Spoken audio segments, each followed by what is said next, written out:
Hello. Look at me sweating. Woo! Good morning. Welcome to Hobby Evolution, episode 1643. Happy Hump Day. It's trash and recycling day. Ernie's in here causing trouble. Ernie! That's a pack of 1990 Donruss in his mouth.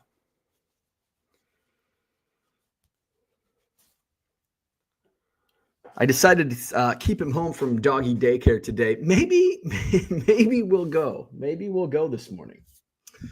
What's going on? Happy Hump Day. We got some snow last night. Not much. A couple inches of snow. Had to take the trash out this morning.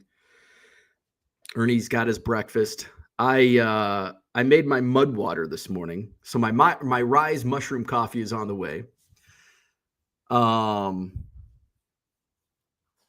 I had tried the mud water yesterday after the show. And it was different, which mushroom coffee is different. Like, if you're used to regular coffee, and you like regular coffee, you're probably not going to like coffee alternatives. I do like the coffee alternatives. I don't like the way coffee makes me jittery and shit and then crash a few hours later. I don't get that with mushroom coffee. And now I'm used to mushroom coffee, and I try this mud water because I'm out of Rise. Ernie? Now he's got zoomies. Maybe it was a bad decision to keep him home today. See if you can see him in the corner. There you go. You see him? There. He's just running in circles in the rec room. So gosh, where was I? He's eating up the 1990 Donruss pack. So I tried the mud water yesterday, and so I followed the instructions that were on the pack. There he goes. See if he comes around again. There he goes again.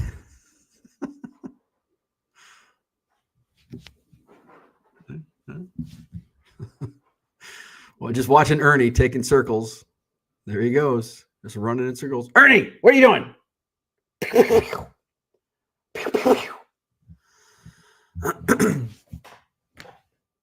So I tried the mud water, and I followed the instructions that were on the pack, and it said basically half milk, half water, and then top it off with a tablespoon of honey. I'm like, oh, that's how milk and honey? That sounds good with your little alternative coffee. I'm like, okay, so I did that. And I took my first sip, and it's like, this tastes like tea. It tastes like honey, like when you put honey in tea. And I don't want tea. If I wanted tea, I'd buy tea. So I'm like, well, maybe, because there were 3 different packages that they have that Mudwater makes. They make a matcha tea, a coffee, and then something else. So I'm like, shit, did I get the matcha? And I looked, no, I got the coffee alternative. And it tasted, there's like a lot of spices in it. And so this morning, and I've got some I haven't tried. So I tried a different way to make it this morning. So I did the half water, half milk with honey, and I didn't really like it. Like, I would have liked it if I wasn't I was expecting coffee. Like, give me coffee or a coffee alternative, like something that's similar to coffee. It's not what I got. I got more of a hybrid tea, basically, because there are some spices that make it taste a little tea-ish.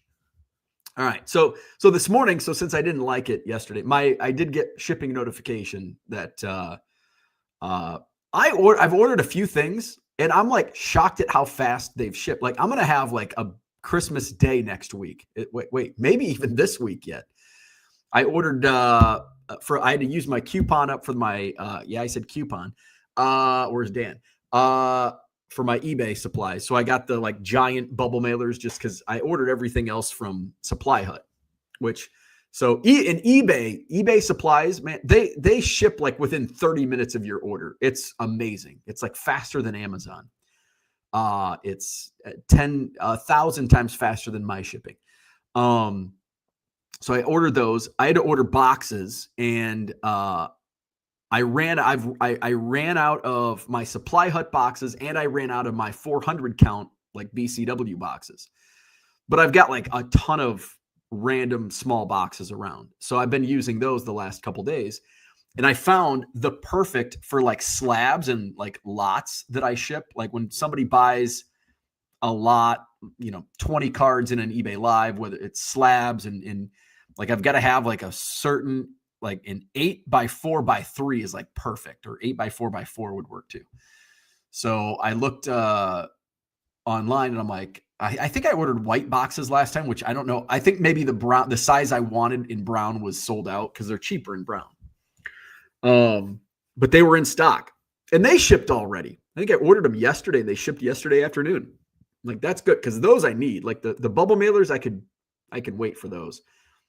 The boxes I could use. And then my big wrestling magazine collection buy, which is probably going to go down with my sporting news collection buy. Although that was a moneymaker. But I was left with sporting news. I still have sporting news magazines from that purchase in like 20 years ago. And I've thrown some away. So we'll see how the wrestling magazine goes.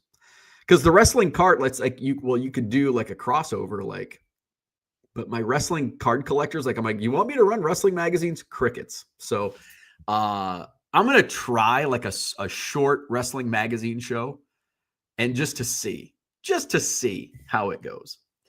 What else? So I think I ordered 4 things. So the wrestling magazines, the boxes, something else. I got a shipping notification. Oh, the mushroom coffee. Yeah. So today, my mud water. So yesterday I did the half water, half milk with tea, with honey. So I didn't like it. I would have liked it if it was like that would have been a nice alternative to hot chocolate, like in the afternoon, like have that. And there's not as much caffeine in this. So anyway, so today I did, so this is mud water, and I did almond milk, no honey. Let's see how it is. Hopefully it's not too hot. Not hot at all. Oh, this is good. It's still too sweet though. It's still too sweet. It's a very hot chocolatey type. Like that's a good, like this would be good for turn the fireplace on, it's snowing, watch a Christmas movie. It doesn't have that coffee kick. So, so I think now that I've done 2 different versions of mud water, thumbs down on mud water. If you want a coffee alternative, Rise Mushroom Coffee. I've been drinking Rise Mushroom Coffee for 1.5 years. This is not a endorsement, sponsorship, but I enjoy it. And things that I enjoy and like, I will talk about, like Rise Mushroom Coffee. Mud water, I won't be talking about them anymore. Hopefully my Rise comes soon. What else is going on? So I did an eBay Live last night. I haven't checked my numbers. Let's see what my year to date is. We want to go through yesterday, 12/09/25.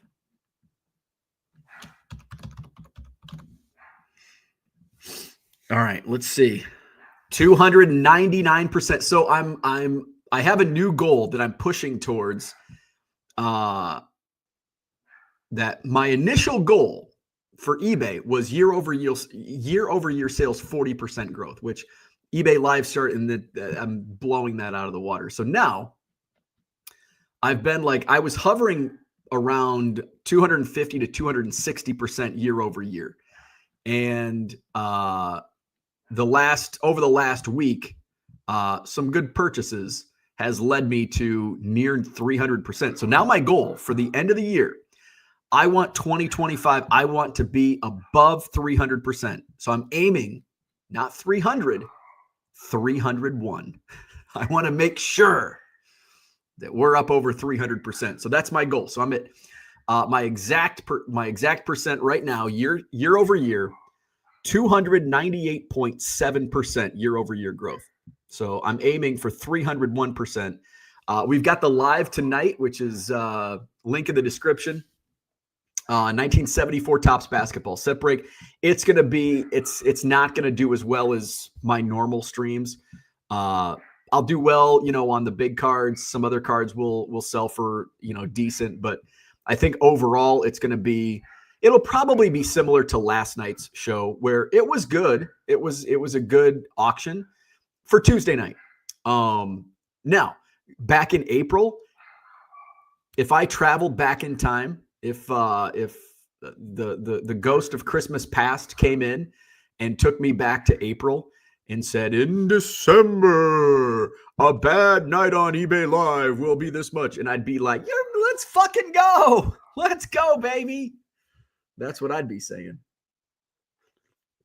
It's crazy. Like the number that I hit last night is disappointing. But in April would have been like, I'd be jumping up and down, screaming, I'm the luckiest man alive. Did I just freeze? So that's the difference 6 months makes, or whatever April to now is. So yeah, eBay Live, in a lot of like lower end stuff. I ran some cheaper slabs, a lot of raw singles. So I need to get to a point where I'm doing some lots just to get rid of some of the dollar stuff. I really want to push towards getting that average sale price up, but I don't want to do it with lots, because with singles, like if I run a slab, like I know I'm probably going to get $10 for a slab, unless it's like a Kevin McDougal SGC 9. That's probably not going to hit $5. I was doing some junk slabs. I did a starting bid of $3 just to, in like Eric Paschal. It's like, I know I'm not going to get $10 for Eric Paschal. And I think it sold for $3, which I'm okay with. And I mentioned this in the stream last night. It's like, I paid, based on this bulk deal, I paid $10 per slab. Eric Paschal sells for $3, but Caitlin Clark might sell for $40. So it all comes out in the end. And the goal is to make money all in all.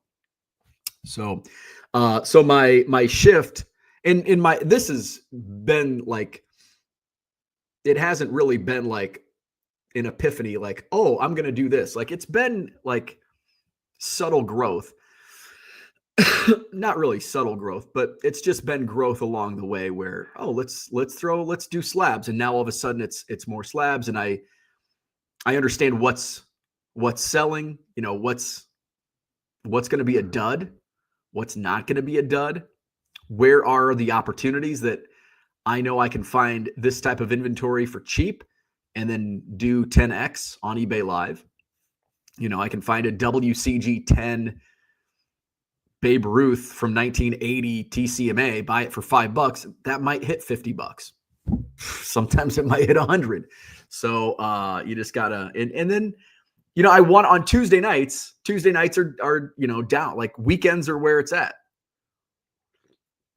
So on a Tuesday night, I don't want to run like the really good. I'm not going to run a Wayne Gretzky rookie card on a Tuesday night unless it's heavily promoted, which a random Tuesday show. I don't think I even scheduled the show until yesterday sometime. So there's where we at. Tonight is 74 Topps basketball set break.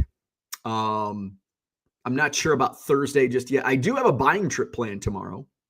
So I'm switching up my buying week. So the intention was Wednesday, today, go to the card shop. And then Friday, I've got a breakfast meetup with Jackson. He's been buying some stuff for me. And so we're going to meet up. I'm going to get some stuff from him. So that was kind of my plan, because I'm not going to do any card shows this weekend.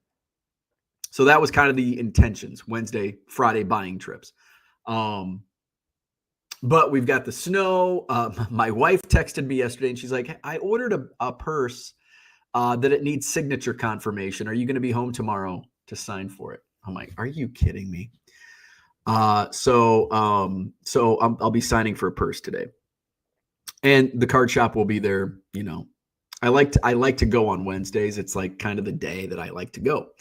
But the weather's crappy, like the roads, and it's all the way, across town. It's like, I don't want to go. So we'll skip that. But my buddy Craig, either his ears were burning or he listened to yesterday's show. Because my buddy Craig texted me yesterday and he's like, hey, I've got a bunch of stuff. I heard you say there's certain things that you're looking for. Do you want to meet up this week? I'm like, hell yeah. And Craig's awesome. I love Craig. And he's like, do you want to come here or do you want to like meet halfway? And I know like from just what he's told me over the years, like I know he's got a ton of shit, like a ton, like we probably have similar setups in the basement. So I'm like, you know what? I need so much. And like, I'm willing to buy a lot. So I'll come over. Cause it's a lot easier that way. So I'm going to head to his place. He's over in the Milwaukee area, tomorrow. So looking forward to that. And he's awesome. Love Craig. So looking forward to tomorrow and then Jackson on Friday. And then we'll use that inventory this weekend on eBay Live Saturday and Sunday. I'm not sure times just yet, but we're live tonight. Might go live tomorrow. We'll see about Thursday. Thursday may be like just take it easy, or maybe I do it. No, maybe I do a night stream. Maybe I do a Friday afternoon stream instead of Friday night. I kind of want to go to a fish fry. On Friday night. I haven't been to a fish fry in a long time. I should. Cody's in the house. He says, try the new shop. That's a good idea. It's only like I could walk down there. I'm not going to. It's cold, but I could. So I'll maybe I will hit that up. I don't know. We'll see. Let's go to the chat.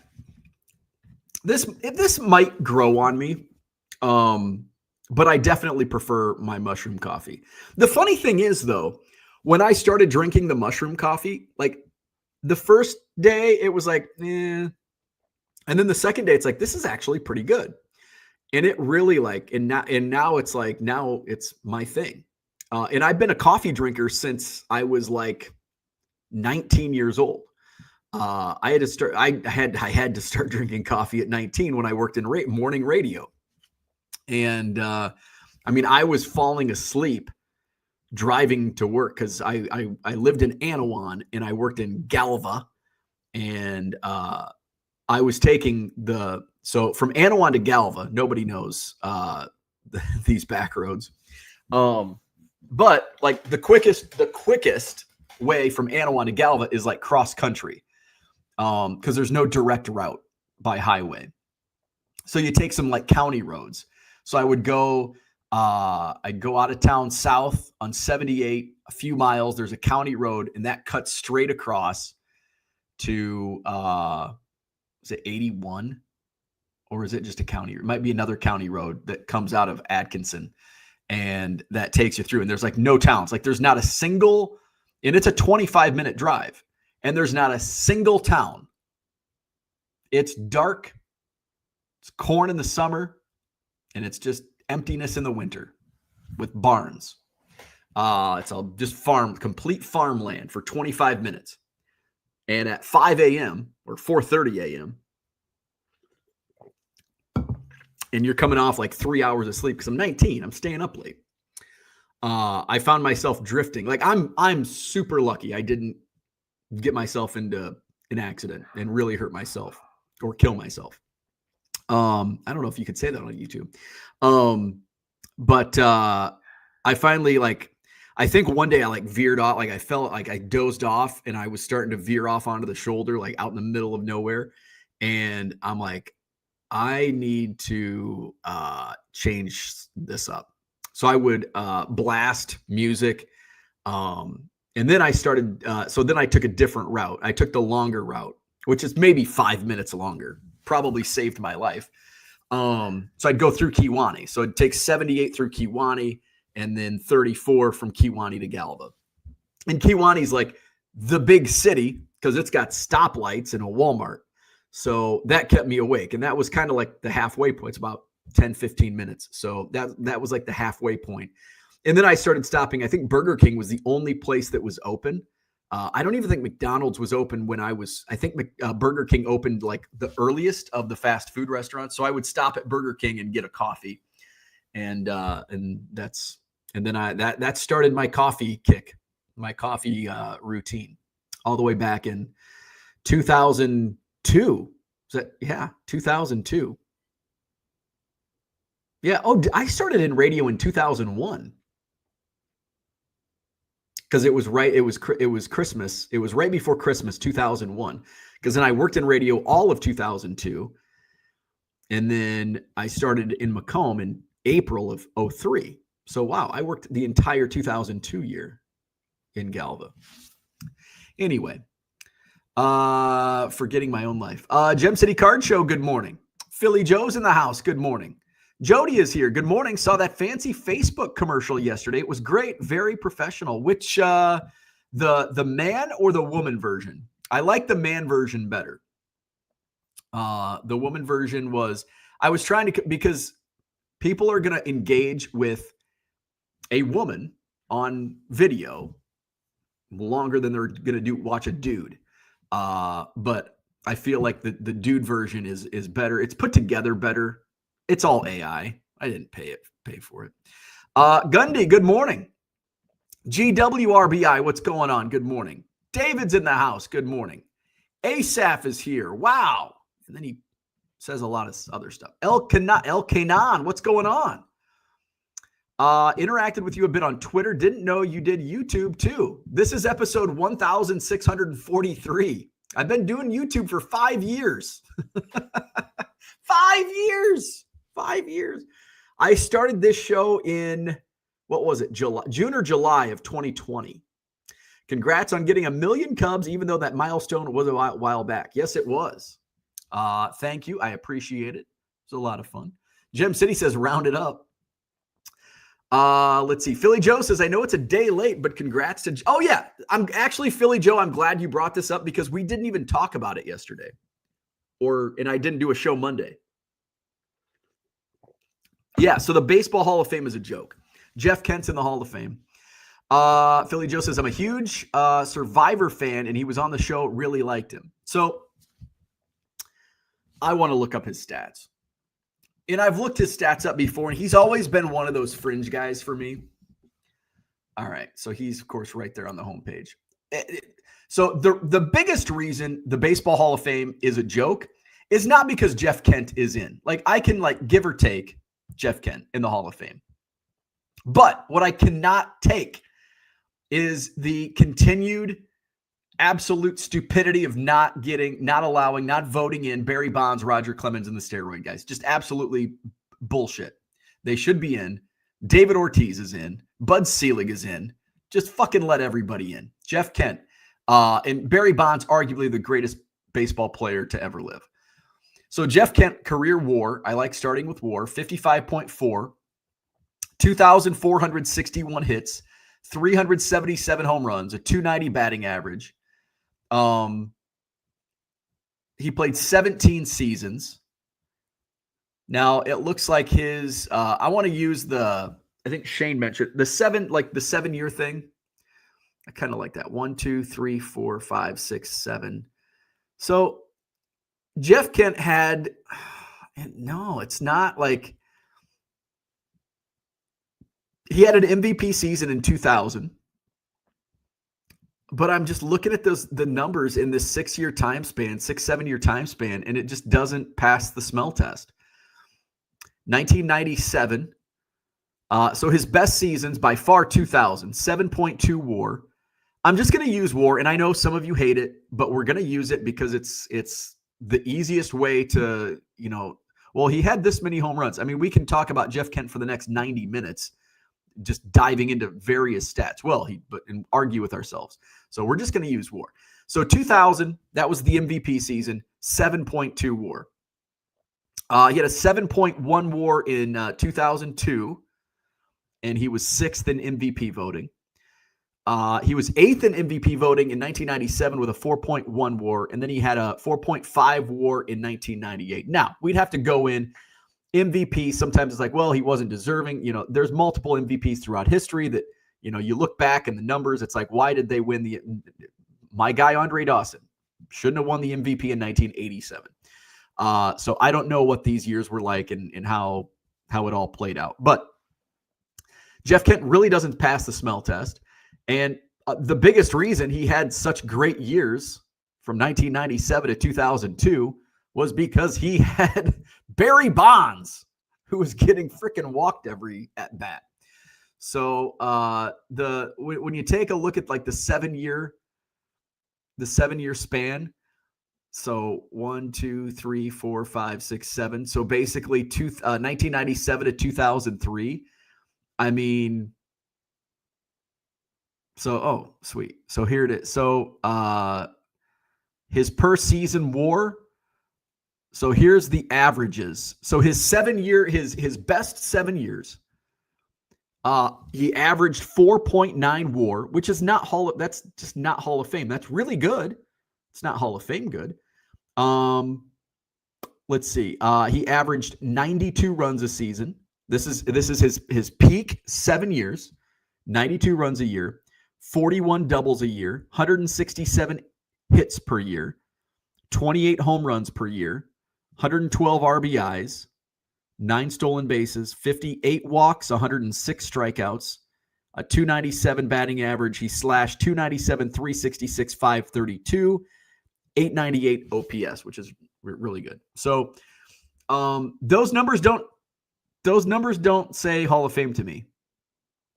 Those 7-year peak numbers and in the overall numbers, it's just like, yeah, he was really good. He should definitely be in consideration for the Hall of Fame. Like, I think he has the career numbers that constitutes discussion.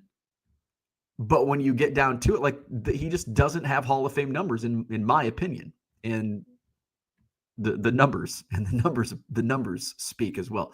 Let's take a look at the Jaws. I like the Jaws. Second base, he ranks 22nd all time in Jaws among second basemen.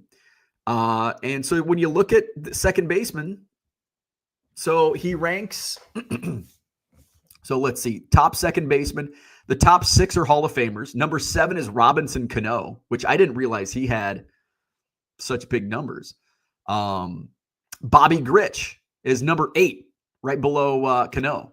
Bobby Grich not in the Hall of Fame. Frankie Frisch, Jackie Robinson, Ryne Sandberg, Chase Utley, another one who I think Chase Utley will eventually get in. I think he's going to get in. Lou Whitaker is number 13, not a Hall of Famer. 14 is Roberto Alomar. Craig Biggio is 15. Another non-Hall of Famer, Willie Randolph, comes in at 16. Joe Gordon and Billy Herman, old guys, 17 and 18. You've got a current player who will be a Hall of Famer, Jose Altuve, is ranked 19. Dustin Pedroia, who's on the list. I think Pedroia is a guy that might get in. He only had a 51.8 WAR. He ranks 20th on this list. I just think people are going to vote for him.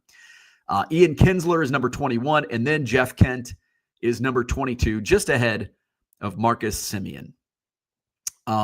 So I always like to see the 3 above and the 3 below. So the 3 that rank above Jeff Kent in Jaws among second basemen, 3 above are Ian Kinsler, Dustin Pedroia, and Jose Altuve. The 3 below, and Jose Altuve is going to probably move up that list considerably. So you're looking at Billy Herman. 3 below, Marcus Semien, who may actually surpass Jeff Kent on this ranking, depending on how much longer he plays, I guess. Bobby Doerr and Nellie Fox. So and Doerr and Fox are in the Hall of Fame. Should they be? So there you go. I don't think Jeff Kent should be in the Hall of Fame. We're probably going to get back to Hall of Fame talk. Let's go back to the chat. Cody says, good morning. Make sure to get out before the sub-zero temps this weekend. Yeah, I looked at the forecast. We've got like 9 below zero on Sunday morning. So I don't have any plans this weekend. But yeah, that's a good idea. I think while I'm out and about Thursday and Friday, I'll have to hit up the grocery store, make sure I have beer and food, I guess. Biku, what's going on? Red light, good morning. Try the new shop down the road. I should do that. Chris, in the house, you don't leave the house for days at a time. I wonder why your wife thought you'd be home to sign for a person. That is true. It's like, why wouldn't I be home? I'm always home. Michael, good morning. Philly Joe says, good morning, Bowen gang. T. Keenast, what's going on? Good morning. Max says, Kent's a war darling, isn't he? Also, Packers are atop the NFC North. Hey, they are? Man version, says Jody. Who's your cardboard? Says Roger Maris is not in the Hall of Fame, but Jeff Kent is. So, all right, let's do a side-by-side. Let's do a player comparison.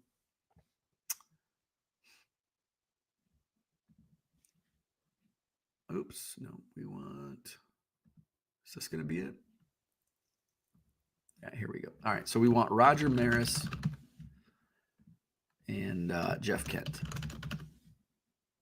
All right, so let's get these results. Let's compare Roger Maris and Jeff Kent. Okay, Jeff Kent, the war darling, 55.4 war to 38. Roger Maris war, 38.2. Roger Maris only had 1,325 hits. All right, that immediately, as soon as I see Roger Maris 1,300 hits, no, he's not a Hall of Famer. 275 home runs for Roger Maris, 850 RBI, 21 stolen bases, a 260 career batting average. There is not a single thing on this list. Roger Maris, no, not even close. Not even close. Jeff Kent by a mile in that player comparison. Max says, Maris isn't close to Hall of Fame worthy, I don't believe. Nope, he is not. He did do two things. He won a couple MVPs, and he hit a lot of home runs in one season. So Roger Maris, die early and hit 61. So, yeah, the Hall of Fame sucks. The Hall of Fame sucks until Barry Bonds and Roger Clemens and a lot of other guys are in. Alex Rodriguez. Although, AJ Pierzynski came out and said, and I'm starting to change my tune. And I change, like, you can convince me on a lot of things, especially when it comes to the Baseball Hall of Fame.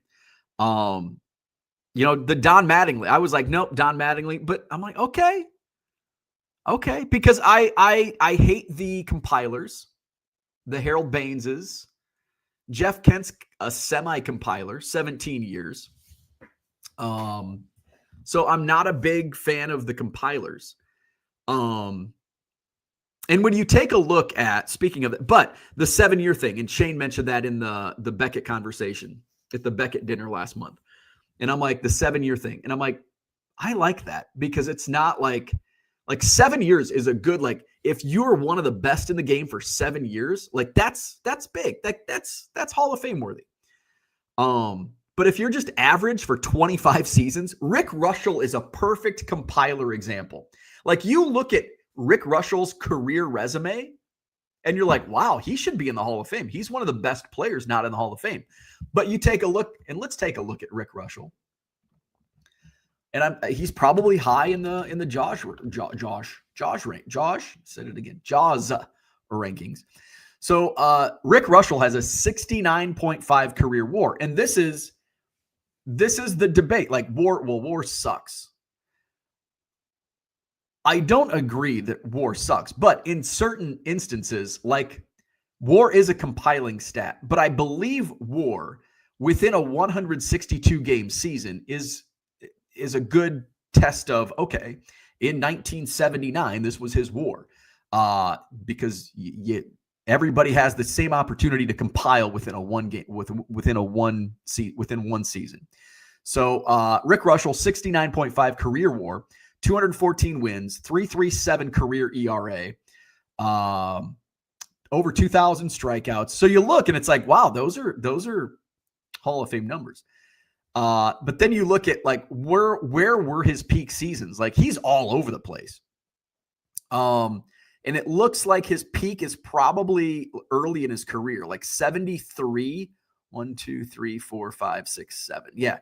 Probably like 73 to 79. It looks just on the quick eyeball test. or even you could go 74 to 80 is going to give you the same numbers essentially. 70, looking at wins and strikeouts, 73, 168. What was he in 80? 140. Yeah. So his 7 best seasons would be, how did I do that earlier? Somehow I was able to like highlight. I did it with Jeff Kent. Now I can't figure it out with Rick Reuschel. But so 73, this is Rick Reuschel. This is a perfect example of a compiler. You know, his 7 best seasons in WAR is in baseball is a little tough. But he did lead the major leagues in WAR in 1977. Finished 3rd in the Cy Young. But you look at for pitching, he was 3rd in the Cy Young in 77, 3rd in the Cy Young in 87, and then 8th in the Cy Young at age 40 in 1989 with the Giants. So I'm curious where he ranks in Jaws among starting pitching. But I look at these numbers, the 7-year numbers for Rick Reuschel. It's not there. Can I find the Jaws on Rick Reuschel? And I think he was a one and done on the ballot, right? Yeah. He was on the ballot in 1997. Didn't even get a percent. 0.4% on the 1997 Hall of Fame ballot. You go back and look, and it's crazy what, you know, in today, if you put Rick Reuschel on the ballot, he's probably getting 50% of the vote. He might not get in, but he's going to be damn close, I think. He's going to stay on the ballot more than a year. So Rick Reuschel on the Jaws leaders is 32, which is pretty high, which is kind of where I expected. And he's like that fringe. I like to go 3 above and 3 below. The 3 pitchers directly above, like that rank above him, number 29, John Clarkson, way back. Number 30, Nolan Ryan. Number 31, Roy Halladay. The 3 below Rick Reuschel, Kevin Brown, which you can make an argument for Kevin Brown. Bullet Rogan and Jim McCormick. McCormick and Brown, not Hall of Famers. Bullet Rogan is a Hall of Famer. You got some others, a lot of Hall of Famers below him.